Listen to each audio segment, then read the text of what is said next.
On the day of our engagement, my girlfriend Claire Reeves was nowhere to be found and remained missing even late into the night. I anxiously asked around among friends and was even ready to call the police.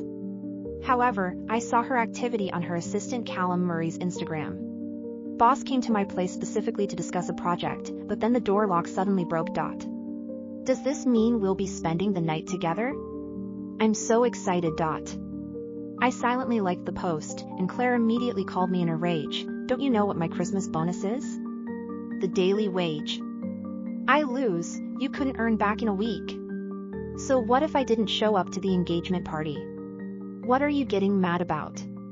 I really don't have time to hang out with your poor relatives.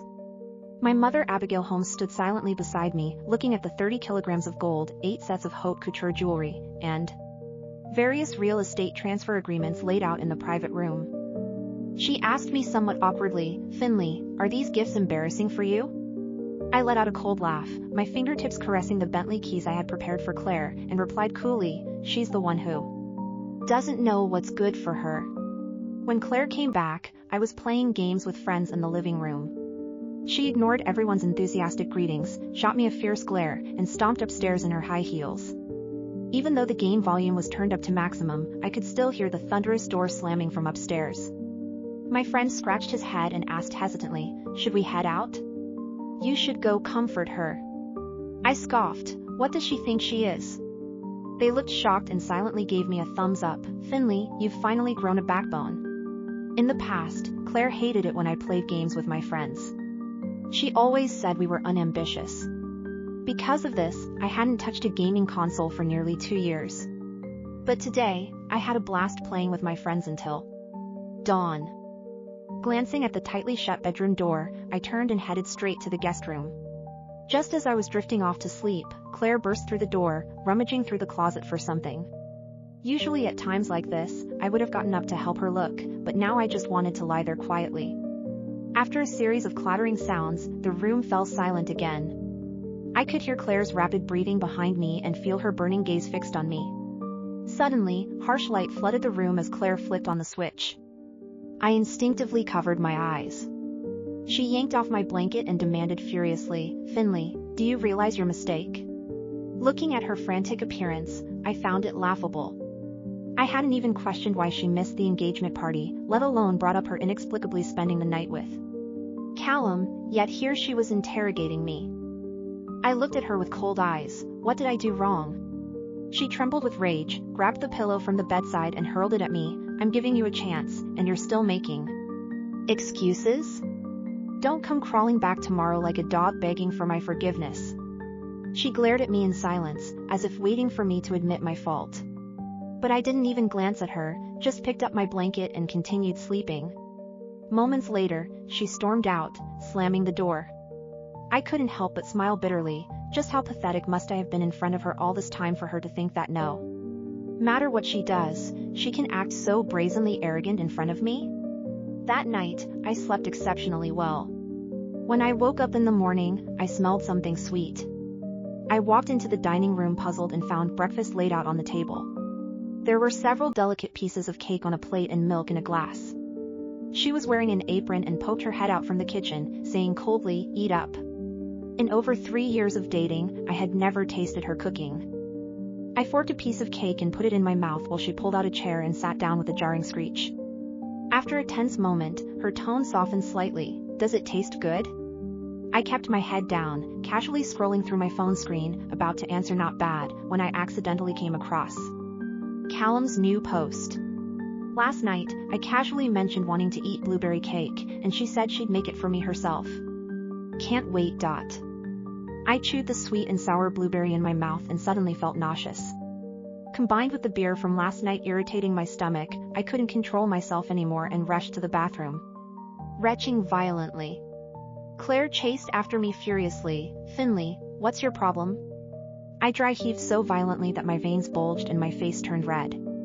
I twisted around, trying to explain to her. But she suddenly hurled the glass in her hand at me.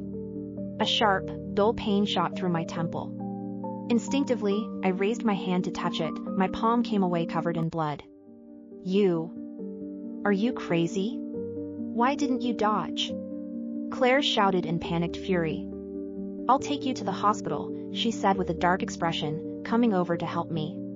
As soon as I opened the car door, I saw a pair of men's underwear on the passenger seat. I silently walked to the back seat and pulled open the door. Claire quickly grabbed the underwear, glancing at me awkwardly as she tried to explain, "I bought this for you. Don't say anything. Let's just go to the hospital," I cut her off coldly, my voice dripping with impatience. Throughout the drive, Claire kept trying to make conversation. But I just stared blankly out the window, lost in thought, completely ignoring her words, just like she used to do to me. Back then, even saying 2 extra words to me was charity on her part. Suddenly, Claire fell silent, put on her earphones, and took a call. Her voice grew increasingly anxious. "Don't panic, I'm coming to find you right now." She abruptly pulled over to the side of the road. "Get out. I have an emergency and need to go back to the company."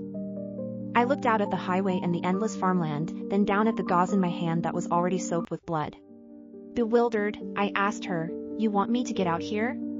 She urged impatiently, "You can take a taxi to the hospital."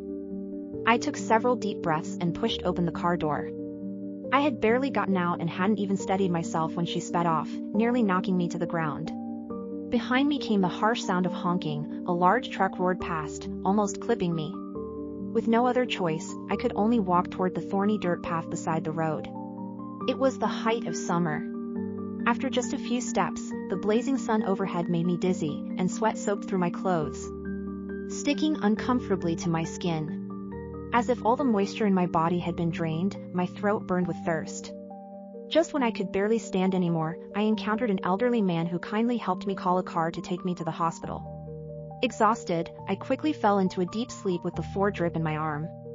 "Hey, your hand is so swollen. You should call the nurse." The person next to me woke me up. I looked at her gratefully, then lowered my eyes to check my phone. No new messages. Unconsciously, I opened Callum's Instagram and saw his latest post. The little cat was throwing a tantrum and wouldn't eat. She came over for a bit and coaxed it right away. In the video, Claire held a small cat with adoring eyes, patiently tearing meat into small strips and feeding it bit by bit. The entire world seemed to fall silent, leaving only the drip-drop sound of the floor fluid. That icy feeling seeped through my veins and into my heart, as if carving out an unfillable void there. I scrolled through old photos with vacant eyes, asking myself, how did I fall in love with her in the first place? Back then, she was an intern and I was a department manager. In my memory, she was always the first to arrive at the office and the last to leave. At the time, I simply thought she was hardworking. Until that late night when my friends and I were gaming at an internet cafe and ordered late-night food. The moment I opened the door, she hurriedly handed me the takeout. After recognizing me, she smiled sheepishly, her eyes crinkling as shallow dimples appeared on her cheeks. Before I could say anything, she had already raised her phone and waved it, indicating she had to rush off to deliver the next order. Watching her petite figure disappear at the end of the hallway, I felt an inexplicable tenderness in my heart. Later, I began intentionally assigning some quality client resources to her. She lived up to expectations, her performance kept improving, and before long, she became the department's top salesperson.